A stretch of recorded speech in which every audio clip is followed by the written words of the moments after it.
Top. Le dernier shiur, la semaine dernière, on a étudié un morceau de Gemara, Daf Koufé, Amoud Aleph, les 2 points en bas.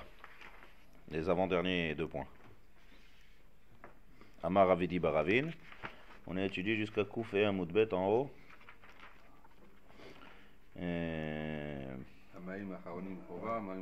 Jusqu'à Moutar. Emtsaïm Reshut. 1, 2, 3, 4, 5, 6. 7e ligne en partant du haut. Elle est claire cette Gemara ou on la reprend ou on avance? C'est pas fini, ouais. On l'a vu, ouais. Je vais nous poser une question pour voir si c'est clair ou pas. Qu'est-ce qu'on peut faire? Donc ce sujet-là, Gemara, ça traite, on a vu qu'il y a 3 sortes de Netilat Yadayim. On a commencé la nouvelle Suga qui parle de Netilat Yadayim par rapport à la Seouda. Donc il y a Maïm Rishonim, Maïm Emsaïm et Maïm Acharonim. La Gemara, elle a dit quelques halachot. En fait, elle a traité la différence qu'il y a entre Maïm Rishonim et Maïm Acharonim. D'accord? Maïm Rishonim et Maïm Acharonim. Et Beika, on a parlé de Maïm Acharonim. Donc, si je pose une question de la Gemara qu'on a vue, est-ce que je peux faire Maïm Acharonim? Est-ce que je peux faire, Maïm Rishonim, c'est-à-dire Maïm Netilat Yadayim, avec de l'eau qui fait 50 degrés? Non, au-dessus de Yatsolé Bedbo, Ouais, on m'a dit que c'est ouais. Au-dessus de 45. Jusqu'à 45, on a dit. Jusqu'à 45. Ah, bien. C'est tout? C'est ça la réponse? Ouais. Ça me suffit. Hein? Non, parce que. Quelle est la réponse? T'as regardé la Gemara, essayez de vous rappeler ce qu'on a vu dans la Gemara. La relire.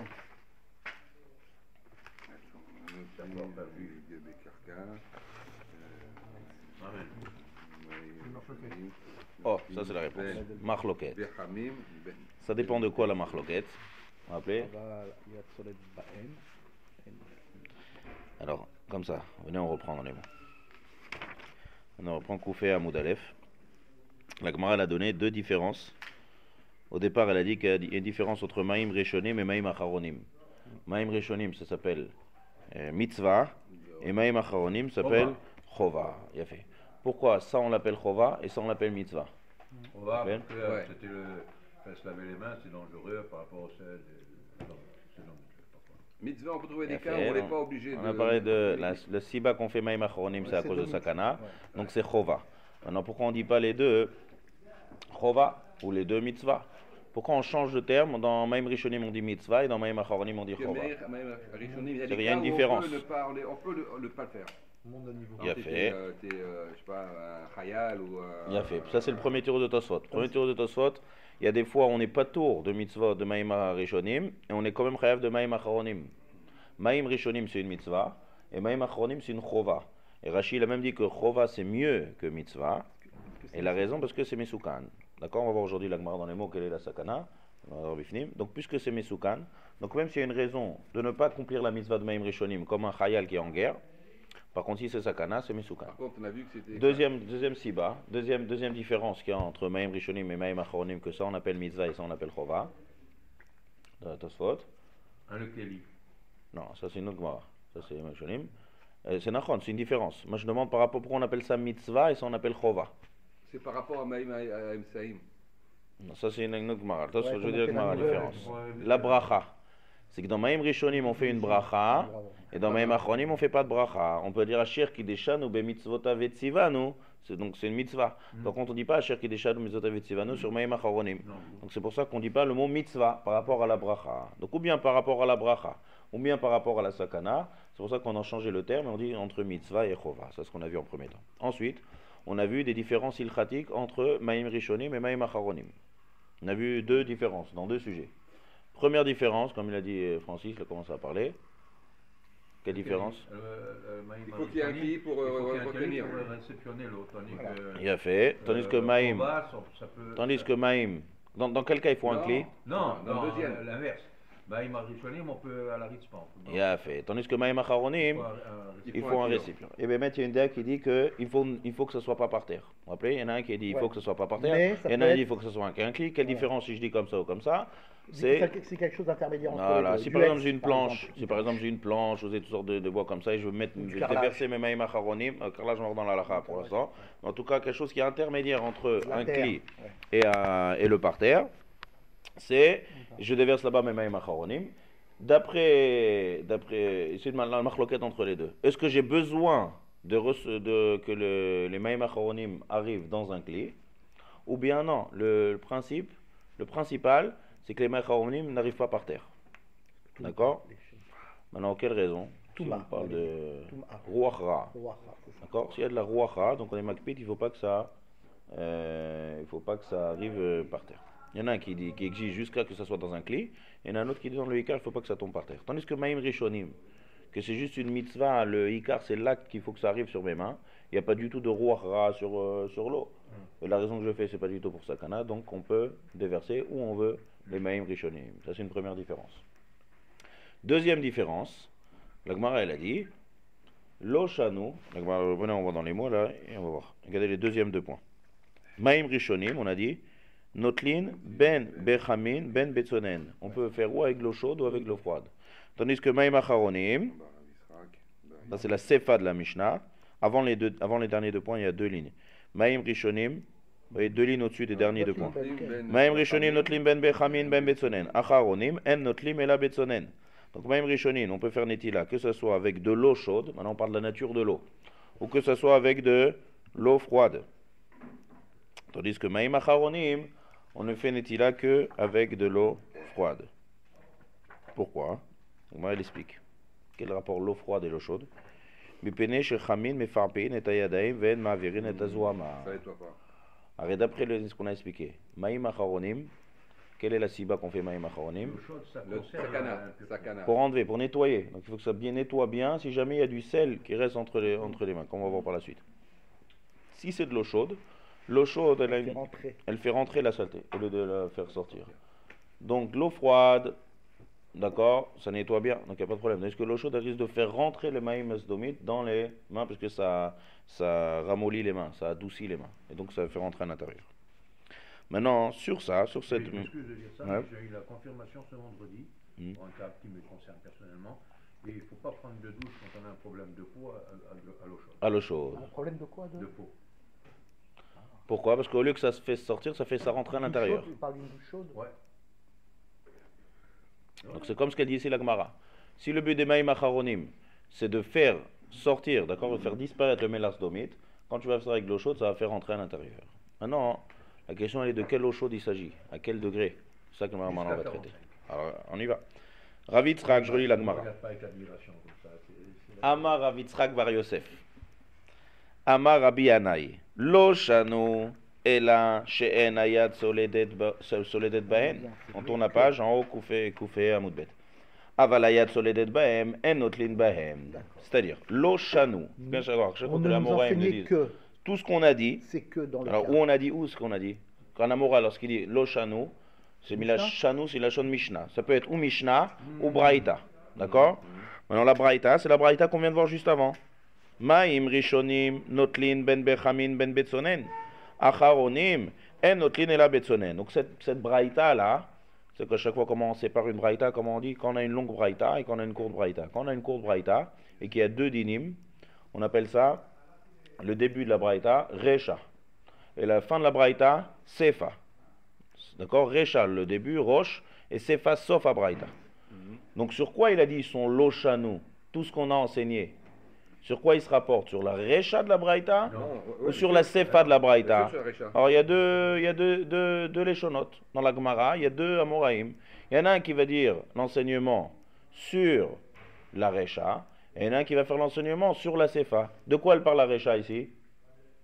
Dans la Braïta? Regardez la Gemara. De quoi elle parle la Recha?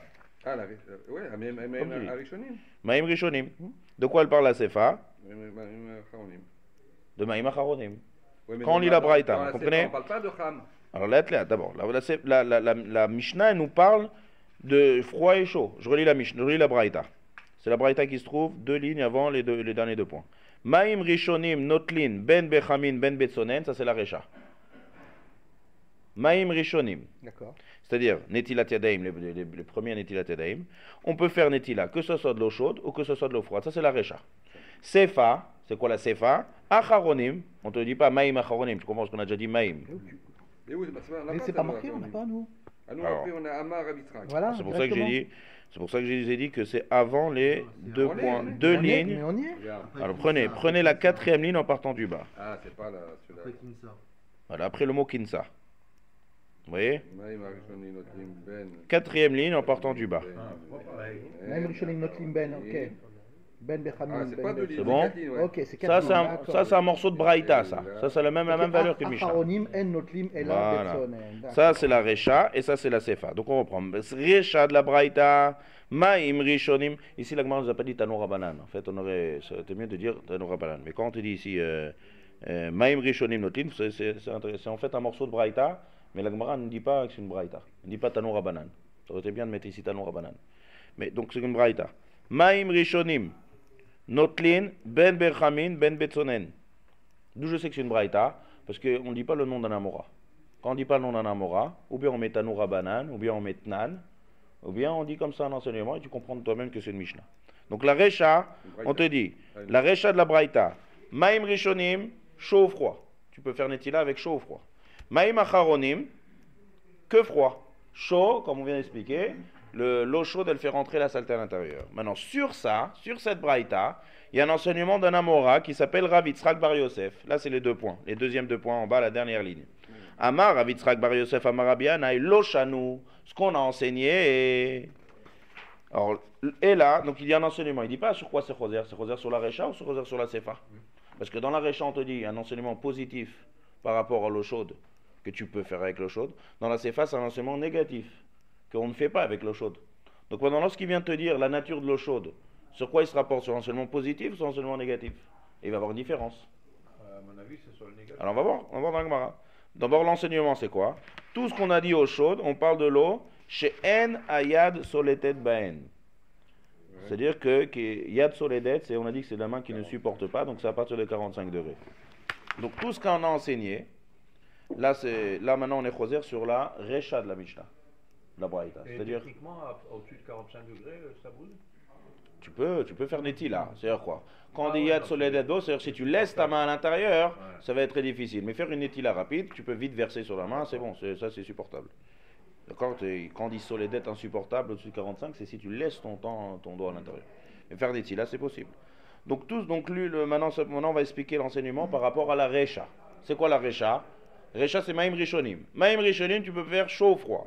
Tout ce qu'on a dit qu'on peut faire chaud, on parle de l'eau chez En Ayad Soledet Ben, que la main est supportable. Soledet, c'est dire insupportable. Qui n'est pas insupportable, c'est dire que c'est supportable. Avalayad Soledet Ben, ici, la main, elle ne supporte pas. En Notlin Ben, on ne peut pas faire Netila. Ça veut dire que cet enseignement, maintenant, il est sur la Recha de la Braïda. Et donc, d'après cet enseignement, est-ce que je peux faire Netila Tiadaim avec de l'eau qui fait 50 degrés? D'après cet enseignement. Non. Non. Quoi qu'il en soit. D'accord? On ne peut pas faire Netila Tadaim. Pourquoi? Quel est le problème de faire Netila avec de l'eau qui est 50 degrés? On a vu ça là. Supporte pas, non. Non, tu peux verser, tu mets 50 degrés, tu verses vite, tu fais Netila. Pourquoi? Alors qu'est-ce qu'on fait quand on veut savoir pourquoi? Non, on parle de Maïm Rishonim. Là, on parle de Maïm Rishonim. Qu'est-ce qu'on fait quand on veut savoir la raison de quelque chose? On demande au Regarde Rav. Rashi. Non. Avant le Rav, quand on appelle des Psharot. Rashi, on va regarder ça. Regarde Rashi. Qu'est-ce qu'il dit Rashi? Le premier Rashi en haut, Soledet, Nichvet. Regardez Rashi. Imayad Soledet Baen, Bitlo, Batlu, Venishtanu, Mitorat Maim. C'est-à-dire C'est-à-dire de l'eau qui est chaude, elle a perdu son titre d'eau. Ça s'appelle plus haut. Ça s'appelle plus eau. On a vu ça dans le Shur. Donc si ça ne s'appelle plus eau, alors d'abord qu'il y a tout un saïf dans Shulchan Aruch avec quelle eau on peut faire Netilat Yadayim. Il y a plein d'alachot, tout un siman entier dans Shulchan Aruch. Quelle eau on peut faire? Avec une bouteille de jus d'orange. Ouais, on va voir. On va voir Bénet dans quoi on peut faire par exemple des choses mitzah. On peut pas faire de Netilat Yadayim avec du jus. On peut pas faire Netilat Yadayim avec de l'eau qu'on a fait une melacha avec. D'accord? Il y a toutes sortes de halachot. Donc une des halachot ici apparemment, c'est quelque chose qui a l'eau, d'après cette même ra de Rav Yitzhak, elle a perdu son titre d'eau. Et puisque Chachamim ont institué de faire Netiatem avec de l'eau, ça s'appelle plus de l'eau. D'accord? Baruch. Par contre, Maïm Acharonim, d'accord? Quand on a dit Maïm Acharonim, qu'on dit qu'on ne peut pas faire avec de l'eau chaude, c'est toute eau chaude, peu importe le degré d'après cet enseignement. D'accord? Parce qu'on n'a pas fait de différence. Donc toute eau chaude. Dans la Recha, qu'on parle de Maïm Rishonim, qu'on peut faire avec l'eau chaude, on a restreint, on a dit c'est que de l'eau qui est jusqu'à 45 degrés. Au-delà de 45 degrés, c'est pas de l'eau. Maintenant, on continue. Donc, tu n'as pas de marque coquette. Donc, Pour l'instant, on est la le première chanou- chita. Ok, pour l'instant, on est le premier enseignement. D'accord? L'enseignement sur la Recha de la Braïta qui traite du sujet de Maïm Rishonim. D'accord? Maintenant, Ika des matne là. C'est-à-dire quoi? Je suis maintenant dans Koufé Amoudbet, la deuxième ligne en haut. Veika des matne là. C'est-à-dire quoi? Veika des matne là. Et il y a lieu d'enseigner. Veika, il y a des matne qui enseignent, qui l'enseignent. C'est-à-dire, il y en a qui en font cet enseignement, pas sur la Recha, et là sur la Sefa. De quoi elle parle la Sefa? Alors la Gemara elle reprend. A Sefa. Acharonim, Maïm Acharonim. Là, la Gemara elle dicte la Sefa qu'on a vu tout à l'heure. En notlin et la betsonen. Aval bechamin lo. Donc là, c'est un enseignement négatif. On ne fait pas Maïm Acharonim avec de l'eau chaude. Pourquoi? Comme on l'a dit, ça fait rentrer la saleté. Et Maïm Acharonim, le but c'est de nettoyer, c'est pas seulement une mitzvah de faire avec de l'eau. Amar Rav Yitzchak bar Yosef. Rav Yitzchak bar Yosef dit Amar Rabbi Yanai. C'est le même Rav que tout à l'heure. Seulement maintenant, cet enseignement, il est sur la Sefa, pas sur la Recha. L'Oshanu. C'est-à-dire quoi l'Oshanu? Tout ce qu'on a enseigné, que quoi? Mishnah. Que quoi? Qu'est-ce qu'on a enseigné? L'Oshanu. Tout ce qu'on a enseigné dans la Sefa, que... Alors, le sujet ici, c'est l'eau chaude. Pas avec de l'eau chaude. Qu'on Qu'on ne se lave pas avec de l'eau chaude. qu'on ne se lave pas avec de l'eau chaude dans C'est Maïm que- Acharonim, il a fait, c'est que Yad Soledet Bahem. C'est au-dessus de 45. Ça veut dire que c'est, Qu'au-dessus de 45. non, c'est de l'eau, Yad, quand on dit Yad Soledet, c'est le Yad qui ne supporte pas, c'est-à-dire au-dessus de 45, à ce que tu viens de dire. D'accord, excuse-moi. Donc l'eau chanou et la Shayat Soledet, tout ce qu'on a dit qu'on ne fait pas avec l'eau chaude, on parle de l'eau qui fait plus de 45 degrés. Aval en Yad Soledet Bahem. Mais si la main est supportable, c'est-à-dire que si on est moins que 45 degrés, notlin, on peut faire maïm acharonim, c'est-à-dire, c'est vrai qu'on a dit que l'eau chaude fait rentrer, mais pas n'importe quelle eau chaude. De l'eau chaude seulement qui est au-dessus de 45 degrés. Alors là, puisque c'est très chaud, alors là, ça fera rentrer la saleté. Mais si c'est au-dessus de 45 degrés, même si c'est pas froid, en dessous de 45 degrés, C'est-à-dire que Betsonen, ça peut arriver jusqu'à 45 degrés? voilà. Quand on a dit betsonen, quand on a dit chamin, on a mis quand même de dire. que pour les premiers, Voilà. pas pour le deuxième. Non, je reprends. Quand on a dit dans la Braïta qu'on peut faire Mayim Chronim qu'avec l'eau froide et pas avec l'eau chaude, de quelle eau chaude on a été mitkaven? Au-dessus de L'eau 45. chaude qui est au-dessus de 45 degrés. D'accord? Attends. Tout ce qu'on a dit. Sonen, c'est froid. Et lui, ce qu'il veut dire, c'est comment s'appelle l'état intermédiaire jusqu'à Yad Soledet Voilà. Bo. Ça Il veut dire s'appelle que lui, Sonen. là, lui, Ça s'appelle Sonen pour eux. Pour eux, c'est Jusqu'à- comme Sonen, une c'est comme achinami. Sonen, Une voilà. achinami. Rémi. La CFA, c'est marqué aval. Attends. Sefa Acharonim, on dit qu'on fait que avec l'eau froide. Et notre livre, et là, Betsonen. Bien C'est tout, fait. on va pas de chaud. Ben, c'est quoi chaud? C'est ça justement. Ah non, dis-moi ce que c'est Betsonen. C'est ça la marloquette. Sonen Qu'est-ce qui jusqu'à s'appelle Yad- chaud? Qu'est-ce qui s'appelle chaud? Au-dessus Quand on de dit 45. chamin. Qu'est-ce qui s'appelle Sonen? Non, qu'est-ce qui s'appelle Jusqu'à Yad chaud? Soledet. Tu veux avec les mots, Tout ce qui s'appelle chaud, chaud c'est seulement Jusqu'à 45 degrés. Ça veut dire qu'en dessous de 45 Ça degrés, s'appelle Sonen. on peut faire Maïm Acharonim. D'après le premier enseignement qu'on a étudié, mais tu as raison, c'est d'après le premier enseignement, on n'a pas fait d'explication. Donc quand on a dit qu'on ne fait pas Maïm Acharonim avec l'eau chaude, c'était même en dessous de 45 degrés qu'on ne fait pas, d'après le premier enseignement de tout à l'heure. Parce que On n'a pas précisé. on n'a pas précisé, quand on ne précise pas, c'est tout ce qui est chaud. Donc tout ce qui n'est pas froid, je ne peux pas faire Maïm Acharonim. 45, D'après le deuxième enseignement, on n'est plus Mekel. On te dit que tout ce qu'on ne fait pas Maïm Acharonim avec de l'eau chaude, c'est chaud qui est plus de 45 degrés. Maintenant, d'après ce deuxième enseignement, est-ce que je peux faire Maïm Rishonim avec de l'eau qui fait 50 degrés? Oui. Il parle de Khamim, Maïm là. quoi Maïm D'après ce deuxième enseignement. Maïm Acharonim? Non. Maïm Rishonim, j'ai demandé. Est-ce que je peux faire Maïm Rishonim avec 50 degrés? On a dit l'eau chaude, on pouvait Oui, il y a fait. Michlal, il faut avoir une Gemara à l'intérieur. Michlal, c'est de quoi Michlal? Michlal, je continue la Gemara, je continue, on est le deuxième enseignement. Amar Rabbi Yanai, lo shanu ela shayat soledet bahem. Avalen ayat soledet bahem notlin. Michlal, c'est de quoi Michlal? Michlal, je déduis.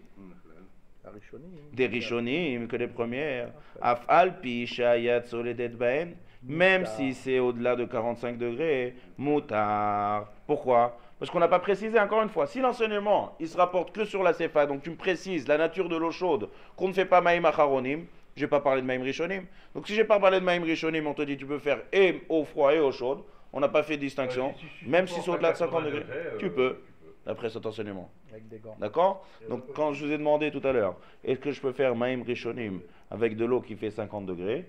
Marloquette. C'est-à-dire, c'est quoi marloquette entre qui et qui? Entre les deux enseignements, entre ceux qui disent que l'enseignement il se rapporte sur la Recha, entre celui qui dit que l'enseignement il se rapporte sur la Sefa. Et quand je vous pose la question, est-ce que je peux faire Maïm Acharonim avec de l'eau qui fait, on va dire, 40 degrés? Marloquette. C'est aussi une marloquette. D'après le premier, d'accord? Si je vous dis, est-ce que je peux faire Maïm Acharonim avec de l'eau qui fait 40 degrés? 40 degrés. Quelle est la réponse? 40 degrés, selon quel avis? Deuxième avis, aucun problème. D'après le deuxième avis, il n'y a pas de problème. D'après le premier avis, D'après le premier avis, C'est quoi la question? non. est-ce que je peux faire Maïm Acharonim avec de l'eau qui fait 40 degrés? D'après le deuxième avis, tu peux. D'après le premier, je ne peux pas. Médiocre. Donc ça, c'est les deux différences qu'il y a entre les deux. Donc en fait, si on réfléchit dans les Svarot, est-ce que je peux faire Maïm Rishonim? En fait, ils sont en marloquette. Est-ce que de l'eau que j'ai chauffé de l'eau, est-ce que ça a perdu le titre d'eau? Si on regarde les Svarot de la marloquette maintenant, est-ce que de l'eau dans Maïm Rishonim, de l'eau que j'ai fait chauffer jusqu'à 50, on va dire plus que 45 degrés, est-ce que ça a perdu le titre d'eau ou ça s'appelle toujours de l'eau? D'après le premier enseignement, ça a perdu le titre d'eau, et donc c'est pas soul pour Netilat Yadayim. D'après le deuxième enseignement, ça n'a pas perdu le titre d'eau, et je peux faire Netilat Yadayim. D'accord? Tu mets la référence. Tout dépend où tu mets la référence. Voilà, tout dépend sur quoi je me rapporte. Est-ce que je me rapporte sur la Recha de la Mishnah Braïta ou sur la Sefa de la Braïta? Bien fait. Maintenant, on continue la Gemara. Prenons les mots. Maintenant, on va traiter du sujet de Maïm Emtsaïm. Appelez Maïm Emtsaïm. C'est quand même un peu juste, Ouais. c'est très rapide, c'est quand même bizarre parce que dans tout repas, le bonhomme il va prendre, il va toucher avec ses mains avec le sel et autres. Et il n'y a pas de problème de touma et de sakana. Touma, il n'y a pas de Il y a sakana. uniquement à la fin du repas. La Touma, elle vient sur l'eau qu'on a déjà essuyée par rapport à la fin du repas. Et la sakana, canéré que quand on mange, on ne met pas les mains dans les yeux. C'est après, une fois qu'on a fini de manger, quand on mange, on a les mains qui sont à soukim et be'ochel. Donc, les chami canéré n'ont pas été crochés, qu'on met la main dans les yeux quand on est en train de manger. Seulement à la fin du repas. Maintenant, on continue la Gemara. Emtsaïm Reshut. Qui veut lire la Gemara? Hein, Michael, t'as lu la dernière fois. Avner, t'as une Gemara, Avner? Ouais. On est Koufhe Amoudbet, en haut. Emsaïm Reshut, Amar Arav Vas-y. Nachman. Lo Shanu Ela Ben Tafshil, les Tafshil. Aval Ben Tafshil, les Gvina, Chova. Emsaïm, donc on parle des eaux intermédiaires, on va dire. Reshut, c'est Facultatif. facultatif, exactement. D'après Rabbi Nachman. Où c'est qu'on a vu ce mot-là, Maïm Emtsaïm Reshut? Au début de la Sugia, une braïta. On a vu Maïm Rishonim Mitzvah, Maïm Emtsaïm Reshut, et Maïm Achronim Chova. Donc voilà, on va traiter les Maïm Emtsaïm. C'est quoi ça? À quoi ça sert? Pourquoi on fait ces Maïm Emtsaïm? Ouais, bonne question. D'accord? Et de quoi on parle, Bichlal? Entre quoi et quoi? On n'a pas dit qu'on fait. Maïm Rishonim, on comprend que c'est au début du repas. Maïm Achronim, on comprend ça à la fin. Mais au milieu, quand? À quel moment du repas on fait ça? Alors, Lo Shanu, il n'a pas été enseigné. Et là, Tous, non, pas une apparence. Tout ce qu'on a enseigné, pardon. l'eau est là, ça veut dire on a enseigné seulement entre quoi? Ben Tafshil, Tafshil, entre deux repas, entre deux mets. Ah, si quelqu'un il a besoin de se lever pour aller aux toilettes. Non, non. Non, N'essayez pas d'inventer. Du poisson à la viande. Poisson, viande. Pourquoi vous voulez inventer une Gemara quand on n'a pas encore vu la Gemara? Pourquoi je pourrais pas inventer? Fromage, Hein? fromage, pas de viande là, fromage. On découvre la Gemara, là. On est en train de découvrir. Je sais pas. On y va? Ben Tavshil la Tavshil. Ben Tavshil la Entre deux plats. Tavshil. Tout ce qu'on enseigne, Netilat Yadayim, on parle entre un Tavshil et un autre Tavshil. Francis Lévy arrête. Hein.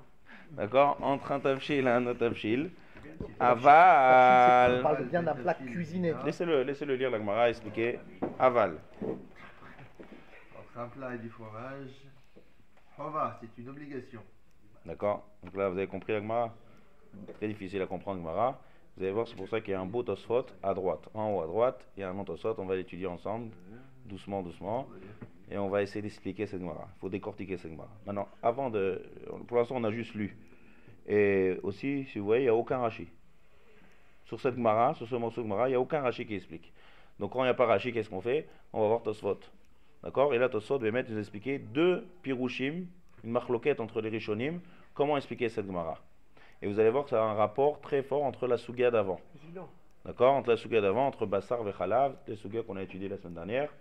D'accord? Alors, avant d'arriver à l'explication de la Gemara, je voudrais continuer encore quelques lignes. Continue. Amar Rav Yehuda.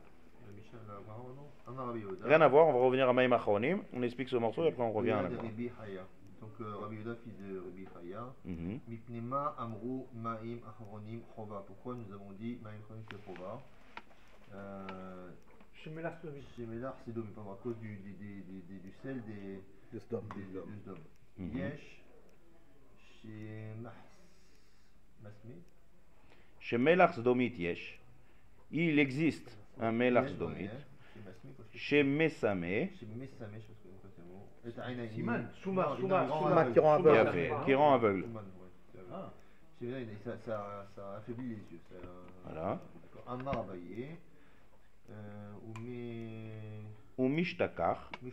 Mishtakar, ça veut dire, non, pas oublier, se trouver.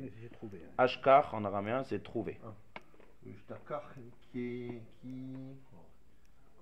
Kurta. Une poutre, c'est ça? Non, Kurta, Kora, c'est une poutre. Kurta, ça veut dire c'est une très petit volume, c'est-à-dire une miette. Qui Kurta, voilà, Kort, Kortov shel de vache, comme on dit dans la Torah. Qui Kurta, Bekura. Kura, c'est une mesure. Kura, c'est une mesure qui fait 30 CA. C'est un corps. C'est énorme, c'est beaucoup. Donc dans 30 CA, dans une mesure de 30 CA de mélar, de sel, d'accord? Un CA, c'est combien? Il y a toute une formule. 30 CA, d'accord, une grande mesure. Environ 300 litres. D'accord, environ. Donc dans un corps de mélar, 320 litres. si j'ai un corps de sel normal, il y a dedans une miette de mélar sdomite qui est mélangée avec le mélar. Et donc, non, je sais pas comment tu as un volume de 300 litres, comme il a dit Daniel. Si devant il y a une miette de. Ça veut dire que dans un corps qui fait shloshim CA de mélar, il n'y a qu'une seule miette de mélar sdomite. Et tout le reste, c'est du mélar ragil. Donc, puisqu'il y a une miette, et cette miette-là est très dangereuse, Chachamim, on dit que c'est Mesoukan, et donc il faut faire tout de suite Netila, Maïm Acharonim à la fin. Regardez la Gemara dit. D'abord, regardez Rashi, il y a un Rashi. Mélar sdomite yesh. Une miette dans 30 fois 300 litres. Non, non, pas 30 fois 300 litres, dans 300 litres. Non, 300 litres à peu près, 300 litres d'un volume. Une miette de mélar sdomite. Sur Seulement, 300 comme il est très fort ce mélar sdomite, Ça bousille. voilà. C'est puissant. Hein. D'accord? Ouais. Alors, il y a deux explications là-dessus, on va voir par la suite. Première explication, il y en a qui expliquent est-ce que ce miette-là, elle est éparpillée dans tous les 300 litres en quantité infime? Ou bien non, dans les 300 litres, il peut y avoir un grain qui peut être perdu, et donc tu risques de le manger, donc Rachamim n'ont pas fait de distinction. Il y a deux manières d'expliquer. Vous allez voir par la suite, la Gemara, il va y avoir une différence si j'explique comme ça ou j'explique comme ça. Non, c'est solide, c'est pas du tout dans l'eau. C'est solide, le sel il est solide ici. Mais il se dissout normalement le sel. Si tu le mets dans l'eau, ça se dissout. Donc, pour l'instant, on parle que quelqu'un utilise de sel. On va voir, Bémet. Qui a parlé de sel d'abord dans la Seouda? D'accord, regardez Rashi. Melars domit yesh. C'est-à-dire, on reprend la Gemara. La Gemara a dit on doit faire Maïm Acharonim. Et pourquoi c'est Chova? Parce qu'il y a Melars domit. Et alors, s'il y a Melars domit, quel rapport avec mon repas? J'ai pas commandé du Melars domit à table. Alors, regardez Rashi. Ve'amru Chachamim. Puisque Chachamim ont dit. Lili le Rashi. Rashi, on est le troisième Rashi en haut, la dernière ligne titre. Echol, Melach.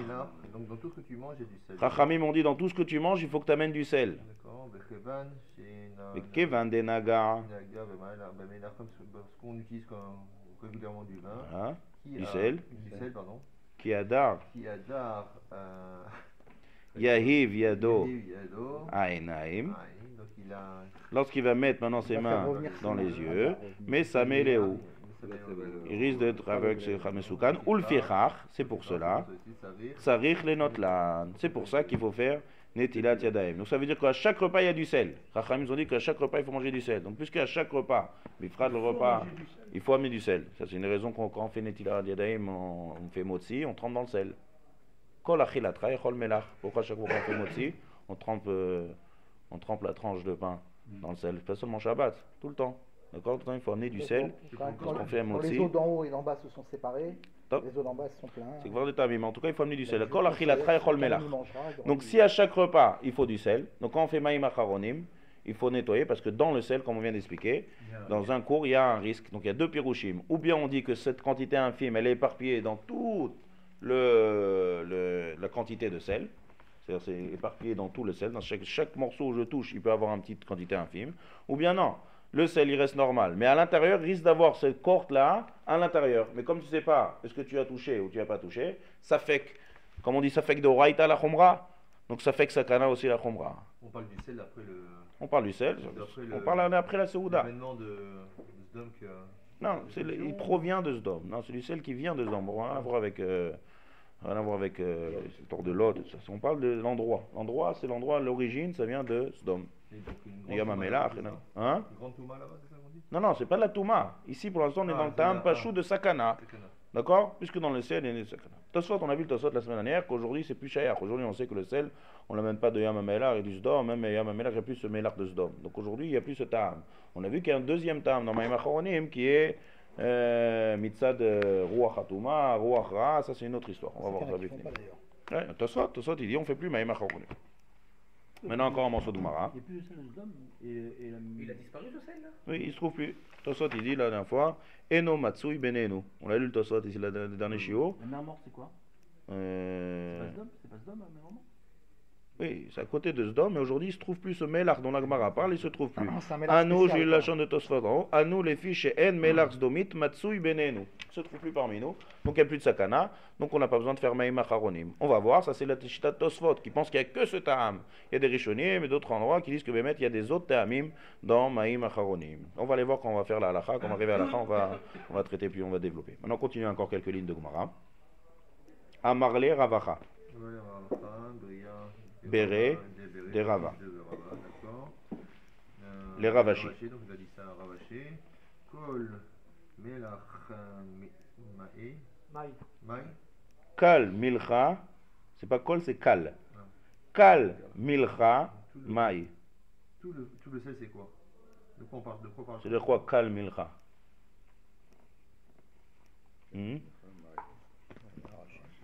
Qu'est-ce qu'on fait quand on ne comprend pas le Gemara? Rashi, calme Milcha. On regarde Rashi. Qu'est-ce qu'il dit Rashi?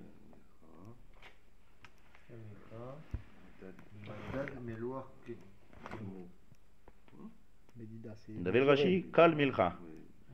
Qu'est-ce qu'il dit Rashi? Mesure de sel. Madad Melach. Si tu as mesuré du sel. À l'époque, on n'achetait pas le sel en bois en litre sur le rayon du supermarché. Avant, on faisait des provisions de Melach. Donc, à chaque fois qu'il y a besoin d'acheter du sel, en grande quantité, il faut mesurer. Il faut savoir combien tu as pris. Tu as pris 1 kilo, tu as pris 2 kilos. Donc, on mesure le sel. D'accord? Quel rapport le mot kal avec le mot de mesurer? Tu te Rashi nous dit Malach, et Madad Melach, Kmo, il nous ramène un pasuk dans Shemot. Vayamodu Baomer. Ça, il n'y a pas longtemps, c'est dans le paracha de Laman. C'est le quoi Vayamodu Baomer. Le Targum Ankelos, il est Metargem. Vekalu Beomra. Donc le Targum Ankelos, il traduit le mot limdod. C'est de l'araméen, le Targum Ankelos. Kal. Donc kal, en araméen, ça veut dire mesurer. D'accord? Ça, c'est le Rashi. Le pshat. Donc on revient à la Gemara. Qu'est-ce qu'elle demande à la Gemara? Lorsque je mesure du sel, est-ce que je dois faire netila après ou pas? Parce que si on dit que la raison que je dois faire netila dans la Seouda, c'est parce que je touche le sel. Donc quand je mesure le sel, je commence à manipuler tout le sel. Donc est-ce que quand je manipule le sel, est-ce que je dois faire netila ou pas? Réponse de la Gemara. L'homme il baille, t'en as pas besoin. C'est pas un problème. C'est pas un problème. L'homme non, t'en as pas besoin. C'est quoi l'ami baya? L'homme et baya, t'as pas besoin de le faire. Toi tu dis t'as pas besoin de le faire. Là, il y a un problème. C'est quoi l'ami baya? Alors le pshat de la Gemara, quand il a babaya, c'est pas une question. Ça veut dire qu'on n'a pas besoin. Le mot baya, des fois il peut être question. Ibaya léo, d'accord? Ou bien le mot baya, il n'y a pas besoin. Le mot baya, on dit l'autre sarir. Même dans la Gemara, tu vas dire sarir ou l'autre sarir. L'ami baya, c'est pas une question, c'est évident qu'il faut faire. Ah ouais. T'as même pas besoin de poser une question. D'accord? C'est évident qu'il faut faire. Il n'y a pas de question. Alors, s'il n'y a pas de question, il faut comprendre quelle est la question du Hamor, alors pourquoi elle est mistapek? Si on dit qu'après une Seouda, il faut faire Maïm Acharonim, comme ça les Acharonim ici ils demandent. Si il dit qu'il faut Maïm Acharonim parce que tu touches le sel, d'accord? Donc c'est évident que quand je mesure et je m'occupe tout le temps de sel, j'ai mes mains dans le sel tout le temps. Donc si tu as les mains dans le sel, c'est évident, comme la Gemara a dit, c'est pas une question. Ok, la question du Hamora. Bah lui, il pense pas qu'il est dangereux, ce sel. Non, c'est sûr qu'il est dangereux. Il reste du sel, oui, non. Alors regardez, on dit qu'il y a toujours du sel, on dit qu'il y a une quantité de 30 CA, il y a toujours une quantité. Alors regardez, d'après ce qu'on a expliqué tout à l'heure, que la raison que c'est Mesoukan, on dit ce corte là qui se trouve dans les 30 CA, on a dit deux pirouchim. Alors ben c'est ça, hein, le Hamora, il est mistapek, quel pirouche c'est? Est-ce que c'est une quantité infime qui se disperse dans toute la quantité? Ou bien c'est une quantité infime qui est à l'intérieur des Shloshim CA? Si je dis que c'est une quantité qui est éparpillée de partout, donc partout où tu touches, tu touches une quantité infime de Mahem Sdomit, donc c'est dangereux, donc c'est évident qu'il faut faire Netilat Yadayim. Ça c'est la réponse de la Gemara. Mais le Tana il dit non, peut-être que l'explication de ce corte qui est mélangé dans les 30 CA, c'est un grain dans tout. Donc lorsque je m'occupe, d'accord, lorsque je m'occupe du sel, c'est lointain de dire que quand tu vas t'occuper de sel, tu vas toucher du bédiouk ce grain. Tandis que quand c'est achila, c'est différent. Quand c'est achila, il y aura toujours du sel à table. Donc tu risques dans des achilot qui est ce grain. Dans ce risque et dans ce safek, Racham ils ont dit, après toutes les achila, tu peux faire netilat yadayim. Tandis que lorsqu'on touche des grandes quantités de sel, c'est lointain que j'arrive bédiouk à ce grain. Donc, hein? On reprend. On reprend. On a dit là.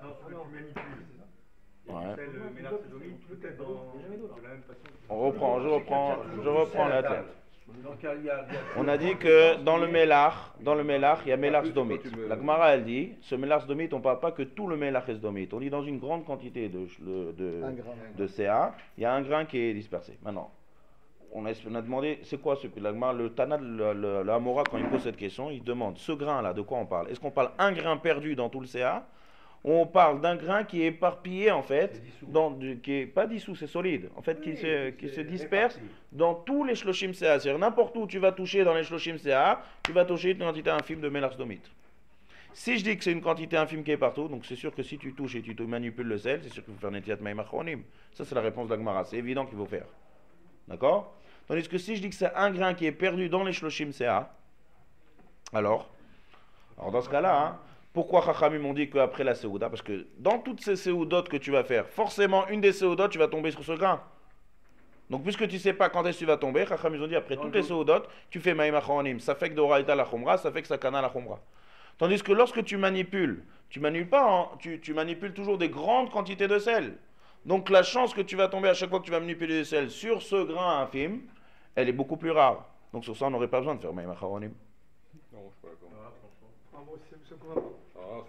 Aujourd'hui, Dafka, parce que tu manipules beaucoup de sel, alors tu devrais. Ouais, t'as plus de chances de tomber dessus. Quand je manipule une grande quantité de sel, vous savez combien de grains de sel j'ai dans mes mains? Ouais. Donc je ne touche pas un grain spécialement, je n'ai pas dans ma main un seul grain de sel. Donc quand j'ai dans ma main, on va dire, comprendre, tu as une petite particule qui est dangereuse, mais qui est enfouie dans plein de grains. Lorsque tu manipules, tu te fais entre tes mains plein de grains de sel. C'est la probabilité que tu le touches. Donc la probabilité que je touche arrive à ce grain, elle est très loin. Donc là, on n'a pas besoin de faire un machronim. Tandis que dans la achila... Tu prends ce sel et tu l'amènes à la Séouda plus loin. Ah non, je répétais, j'ai expliqué tout à l'heure. La Séouda, hein, j'ai plein de Séoudotes. Maintenant, dans une Séouda, à un moment donné, tu vas tomber bédiouk sur ce grain-là, chalem, et là, ça va être très mesoukan. Donc, Racham, ils ont dit, maintenant, on fait plus de distinction dans tout achilot, tu dois faire les tilat yadayim. Tandis que quand tu manipules, jamais tu manipules. Ce qu'on fait la différence, c'est que quand je manipule pas des petites quantités, toujours des grandes quantités. Donc quand c'est des grandes quantités, ce grain qui est perdu à l'intérieur, c'est très loin que je vais arriver à ce grain. Le petit grain de sel contaminer le reste du mets. Non, ça il contamine. D'après ce deuxième pirouge qu'on est, ça c'est le premier stade, que ça contamine partout. Deuxième stade, il ne contamine pas les autres. Seulement tu risques dans chaque achila de tomber dans une des achilot de tomber sur ce grain.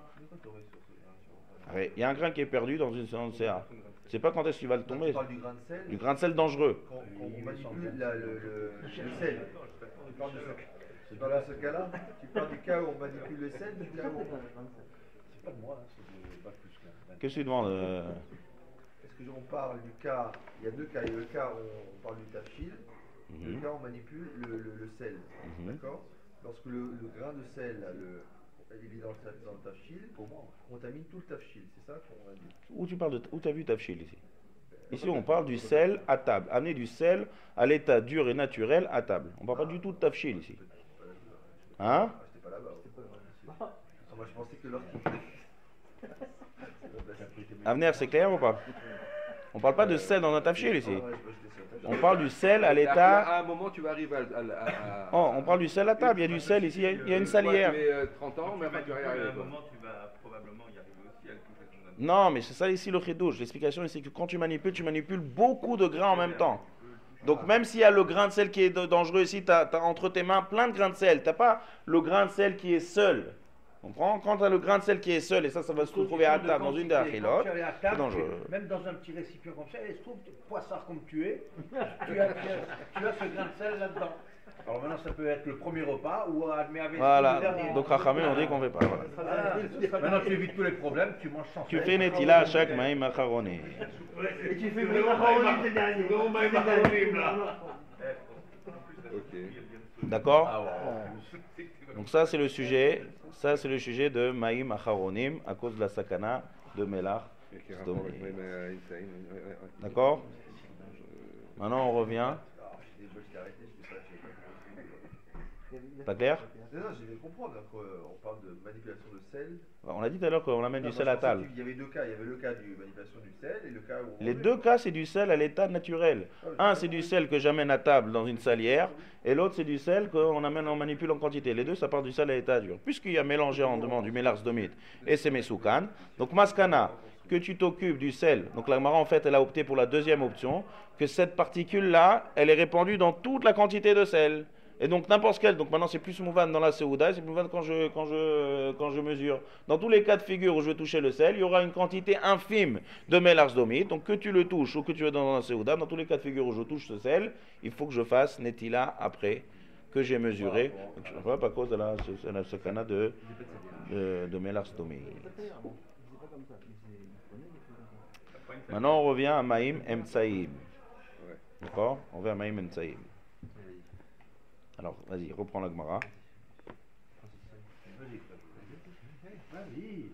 Vas-y, Amarav Nachman. Maïm Emtsaïm Reshut. De quoi on parle? Quand est-ce qu'on les fait ces Maïm Emtsaïm et pourquoi on doit les faire? Amarav Nachman. Lo, Shanou, Ela, Ben Tafshil et Tafshil. On a parlé de ceci uniquement dans le cas de deux Tafshil. C'était Reshut. C'était. Comment t'as dit? Lo shano et la ben tafshil et tafshil. Quand on dit tafshil, tafshil c'est un plat. Milachon bichoul, un plat cuisiné. Voilà, c'est ça. Donc on parle qu'on est entre un tafshil et un autre tafshil. Entre les deux, entre deux mets et entre deux repas cuisinés, on doit faire maïm emtsaïm.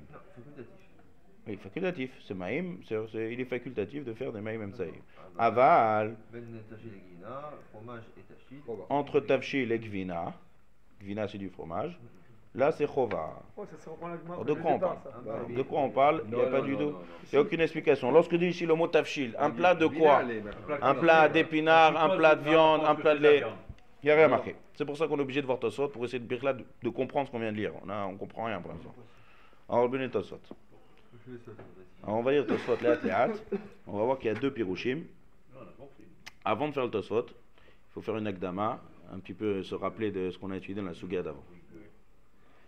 Et il y a, on a étudié, je vous rappelle, il y a 4 shitot, on a vu. La shita de Rashi, la shita du Rambam, la shita de Tosfot et la shita de Rabbeinu Tam.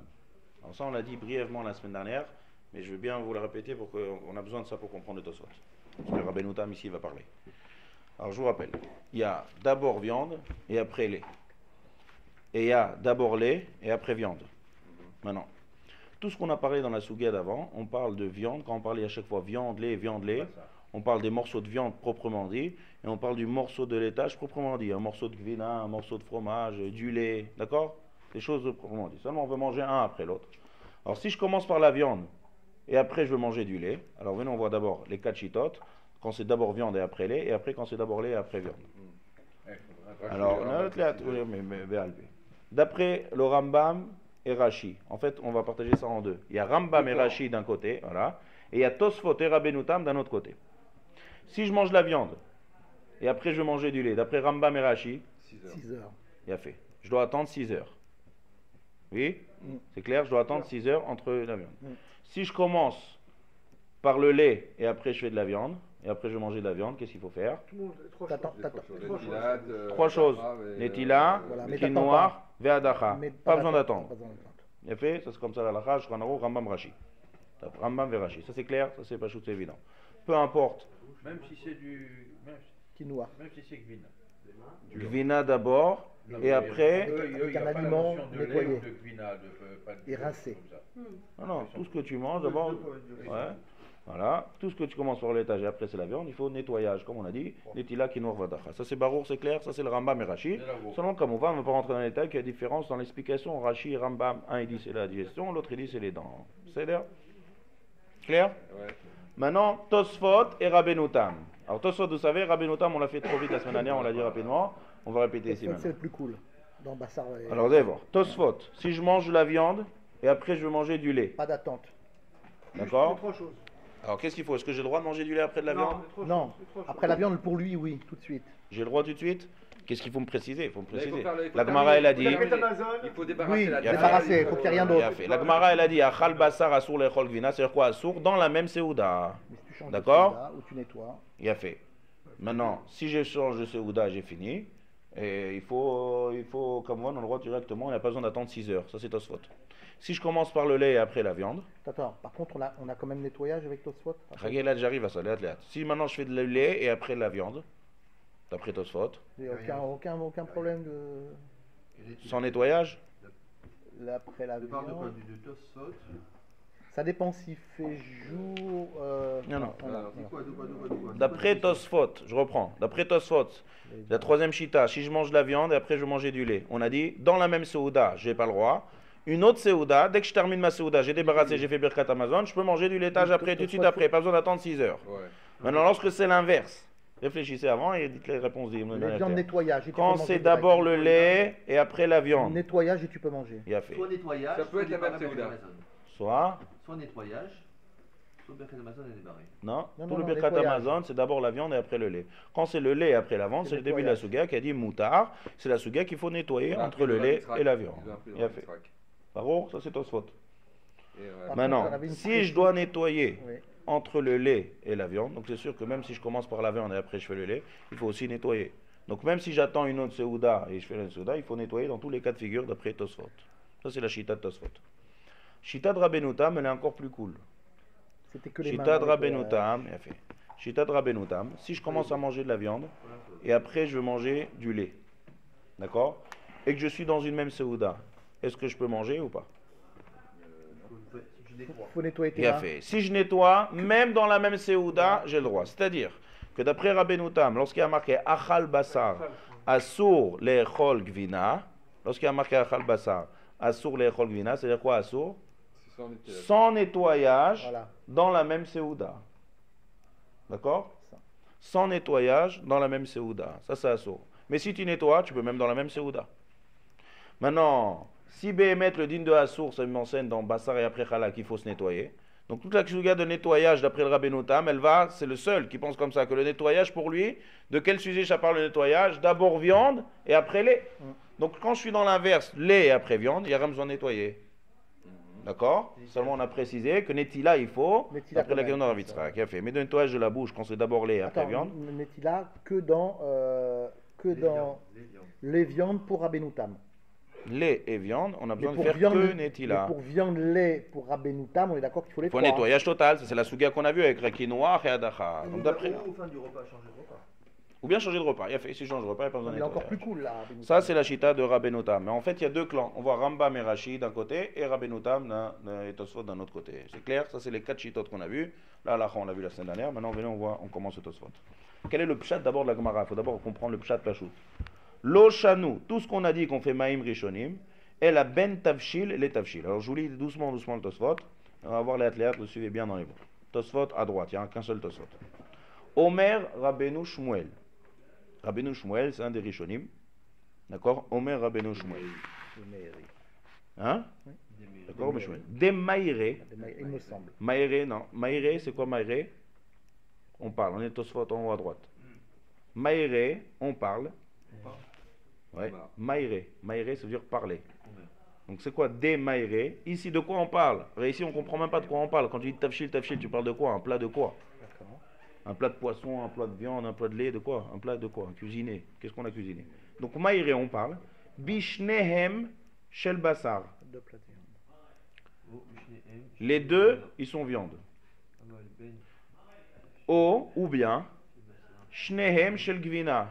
Les deux, c'est gvina. Donc, comme on va ici, lorsqu'on parle de tavshil, donc si je rentre dans ça dans la Gemara, l'oshano et la ben tavshil, les tavshil, deux plats de viande. C'est-à-dire, tu as un plat, on va dire, de viande mijotée, et tu as un plat de viande aussi mijotée d'une autre manière. Ça, c'est mijoté avec ça, c'est avec des pommes de terre, ça, c'est avec des œufs, je sais pas, deux sortes de plats de viande. Et tu manges deux plats, un après l'autre. Sur ça, on a enseigné qu'il faut faire maïm reshout, les atléat. Ou bien, deux plats de gvina. D'accord? Un, tu as des pâtes au fromage, l'autre, tu as un autre sort de tafshil de gvina. Donc, on parle de deux sortes de tafshilim de gvina. Entre les deux, je dois faire netila. Mais je ne suis pas obligé, c'est reshout. Aval, par contre, ben tafshil shel basar. Ligvina chez les fanav, chova.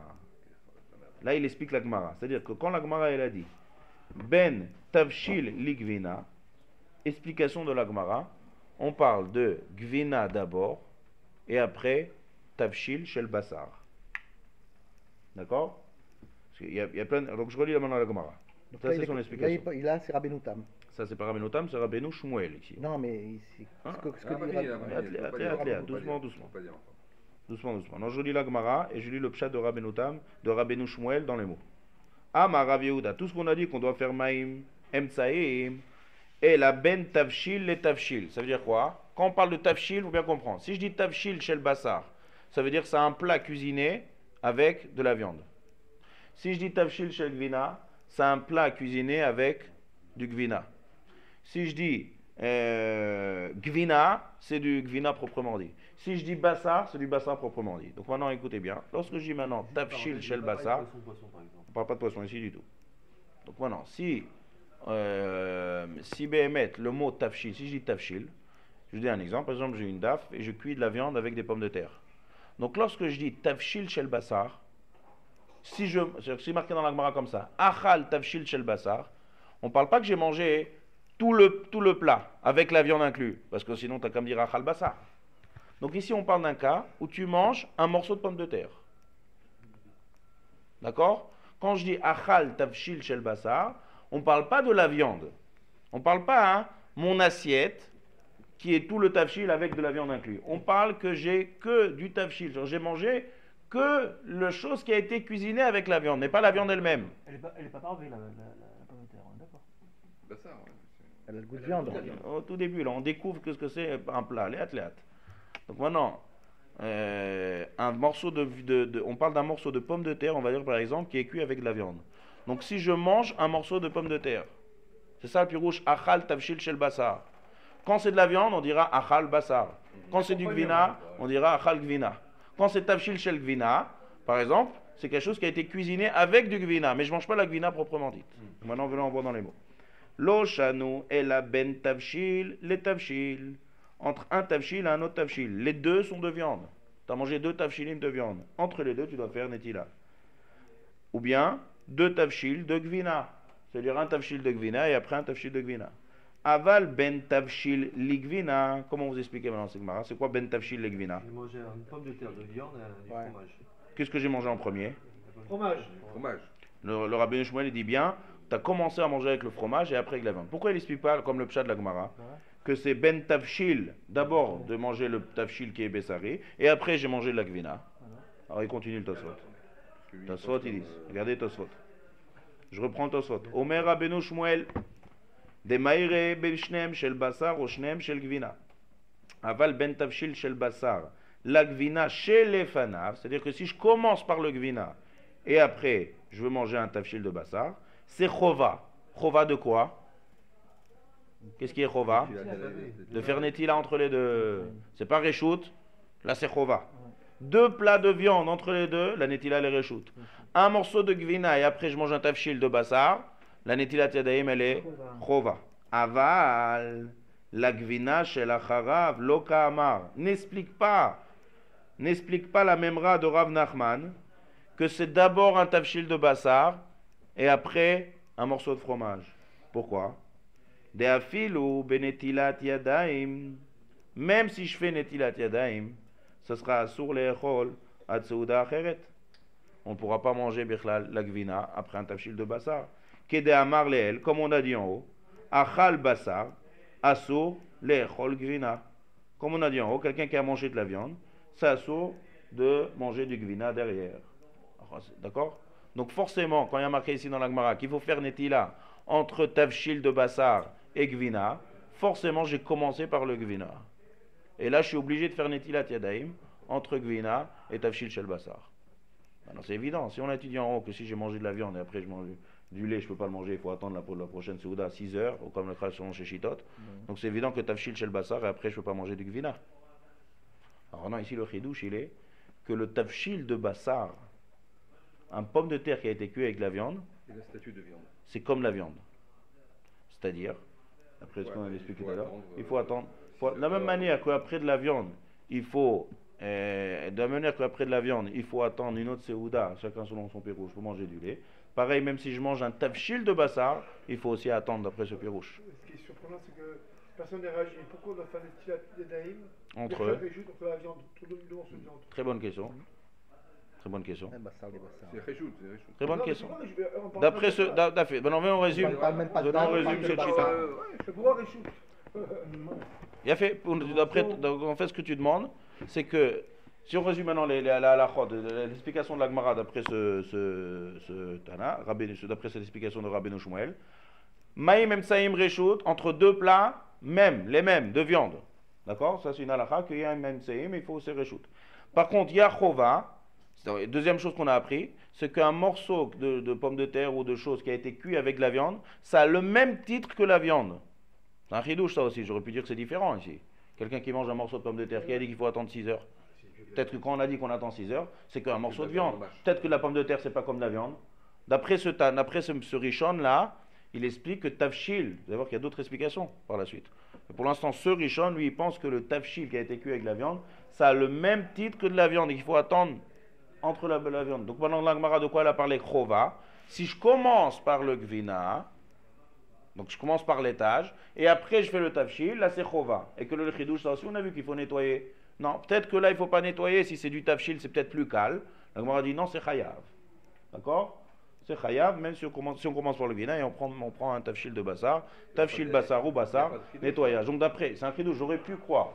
Ça veut dire ici, j'aurais pu croire que tafshil c'est plus calme, et donc quand on a parlé de nettoyage en l'étage premier, c'est que lait mamache et viande mamache. Mais peut-être que tafshil de bassar, on n'a pas besoin de faire netila. Le chidouche de la Gemara, on est obligé aussi de faire netila daim dans ce cas-là. Ensuite, la question elle est évidente, d'après ce pirouche, quel est l'intérêt de faire maïm entre tafshil et tafshil? Alors Rabbeinu Tam, ça on va voir le prochain shiur, Rabbeinu Tam il a un autre pirouche à cette sugya. Vous allez voir, lui c'est un pirouche mode manienne. Et une des questions qu'il demande sur ce pirouche, il dit à quoi ça sert Bichal de faire netila entre deux plats. Donc la question que tu demandes, c'est la question de Rabbeinu Tam. C'est pour ça qu'il refute, à cause de cette question que tu as demandé, il refute Bichal ce pirouche. C'est des rishonim ici, d'accord? Rabbeinu Shmuel il explique comme ça Gamara. Donc d'après Rabbeinu Tam, il va poser cette question que tu demandes ici, Michael, et il va réfuter totalement ce pirouche, et va expliquer la Gemara, un autre pirouche le Gamré, ça, Bezrat Hashem, on va voir demain.